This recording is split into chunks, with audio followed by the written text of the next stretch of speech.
মাঝে মাঝে আল্লাহ আমাদেরকে দুঃখ কষ্ট দিয়ে পরীক্ষা করতে চান, এগুলো আমাদের জন্য খারাপ নয়। এই দুঃখ কষ্ট বিপদ আমাদের কোমরকে সোজা করে, আমাদের পায়ের মাটিকে শক্ত করে। চিল্লায় বলেন ঠিক কিনা?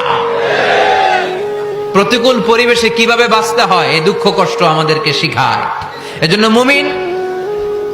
মুমিন বান্দার বৈশিষ্ট্য হচ্ছে দুঃখ কষ্ট বেদনা জ্বালা এগুলোতে সে আপসেট হয় না, সে হাল ছেড়ে দেয় না, সে ভরসা রাখে একজনের উপর। চিল্লায় বলতে হবে তিনি কে? কারণ মুমিন জানে রাত্রি যত গভীর হয় অন্ধকার তমানিসা ভেদ করে সুবহে সাদিক হয়। মুমিন জানে গর্ভবতী নারীর পেটের ব্যথা যেই দিন বাড়তে থাকে ওই দিনই নতুন মেহমান আগমনের সময় ঘনাতে থাকে। মুমিন জানে তার জীবনে দুঃখ কষ্ট বিপদ যত বাড়তে থাকে সুখের দিন কাছে আসতে থাকে।